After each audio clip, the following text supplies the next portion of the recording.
Did you know that almost 80% of people at some point in their career feel that their manager or their boss doesn't like them? When your manager doesn't like you, it's demotivating and stressful.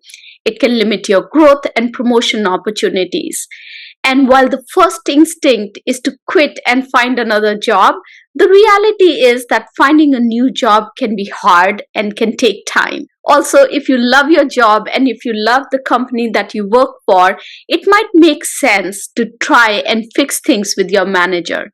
So, in today's video, I will share with you 5 ways in which you can get your manager to like you. Before we get started, a quick reminder to subscribe to my channel and hit on the notification bell icon so that you can be reminded every time I release a new video. And now, let's dive right in. So the first tip that I have for you is to clarify expectations. Our priorities at work are constantly evolving, so it is important to ensure that the task that you are working on is aligned with your manager's expectations. It is important to understand what they expect from you at a regular cadence. Now, oftentimes, we have the expectation conversation with our manager when we start a new job or we change job roles.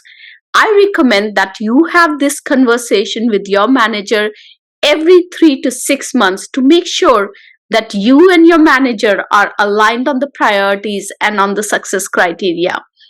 The best way to understand expectations are in the one-on-one meetings. And after every one of these expectation conversations, you should walk away with 1 to 3 clear expectations that your manager has for you and also how they will measure your success on these expectations. When your manager knows that you care about their professional priorities, they will see you as a team member who is aligned to the goals of the team. This is one way you can get one step closer to them liking you. Before we move forward to the second tip, I want to clarify the concept of likeness at work. Now, most workplaces are hierarchical, which means that there is an invisible barrier that separates your manager from you. This hierarchical difference dictates how likeness is expressed in professional context versus a personal context. So don't expect your manager to act like your friend and always treat you special in team meetings or worry about you if you are stressed. They will still hold you accountable for the tasks that are assigned to you. You might interpret this as them not liking you, while in their mind, they're just being professional. However, if your manager cuts you off in the meetings, or does not give you credit for your work or disrespects you, it's a clear indication that you need to repair the relationship if you want to hang on to the job. The next tip is to be a problem solver. Managers rely on their team members to execute on tasks. They expect team members to be able to find innovative ways to solve problems. So focus on solving problems rather than relying on your manager to solve problems for you or provide you solutions. Now, because every time you bring up a problem to your manager, it requires your manager to spend time, mental energy, or resources to help you solve that problem. This takes away those resources from your manager. Now, I am not recommending that you don't ask your manager for support if you have a problem. I am recommending that instead of running to your manager as soon as you run into a problem, spend some time with the problem and come up with 2 to 3 possible solutions. And then take those possible solutions to your manager and share which solution you will use to solve the problem. Give your manager an opportunity to provide insights on your choice of solution. This way, not only do you become a problem solver, but you also get the buy-in from your manager on the solution, which helps establish trust. Since your manager now sees you as a problem solver, you become an asset to the team. And managers love team members who are trustworthy problem solvers. I coach tech and non-tech leaders on how to fast track their careers, and building problem solving mindset is the key to it.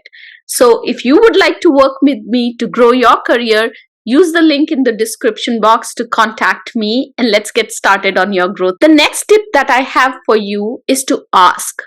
Ask your manager, how can I help? Managers usually work on multiple initiatives and are tight on time and resources. A great way to build trust with them and demonstrate your value is by helping them out by leveraging your unique skill set. For example, if your manager sends out weekly status reports to their manager every Friday, you can offer to templatize that format such that each team member can add their update in that format. This will ease off the load on your manager to collect information from each of their team members and format the report every Friday. This is a low effort, high impact task which not only helps your manager but also enables you to demonstrate your operationalization skills. So look for ways to help your manager out. Actively ask them, what can I do to support you in this? How can I help you with this? This will go a long way in getting your manager to like you. The next tip that I have for you is to appreciate your manager. No, I'm not asking you to kiss ass or suck up to your manager. I'm asking you to demonstrate your appreciation. I'm asking you to share your manager's accomplishments and appreciate them for their success. Early on in my career, I felt that I don't need to appreciate my manager even when I thought they did an excellent job on a presentation or a project. I thought it would be perceived ingenuine. The reality is that we all like to be acknowledged and appreciated. When someone acknowledges and commends your accomplishments, how does that make you feel? It makes you feel happy and proud, right? How do you feel about the person who congratulates you or appreciates you in public? You feel good about them, right? You like them. When you acknowledge others' achievements or lift others up, especially in public settings, it has a profound impact on how they feel about you. It gets lonely on the top. I know it. I've been there. So managers specifically appreciate the acknowledgement that comes from their team. By appreciating and acknowledging your manager, you encourage them to be better leader. You build trust with them, and when your leader sees you as their cheerleader, they like you. And the last tip that I have for you is to provide them with data. Most organizations today are data-driven organizations, but the reality is that the data is not readily available.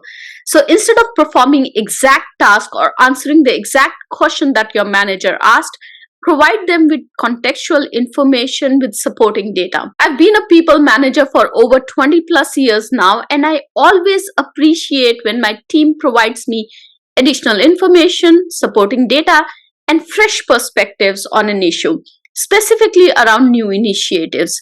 This helps me as a leader to build a narrative that I can share with my leadership team. Managers like team members who think strategically and can connect the dots between the work that they are doing and how it aligns with the overall strategy of the company. Just make sure that when you do this, your perspectives and the data that you share still aligns with the overall goals. If it doesn't, you might be seen as someone who is not committed to the success of the team. Aligning yourself to the success of your team is critical for getting your manager to like you. I hope you give these tips a try to improve your equation with your manager. Let me know that you liked this video by hitting the like button below and subscribing to my channel. I'll see you in my next video. Have a successful week. Bye-bye.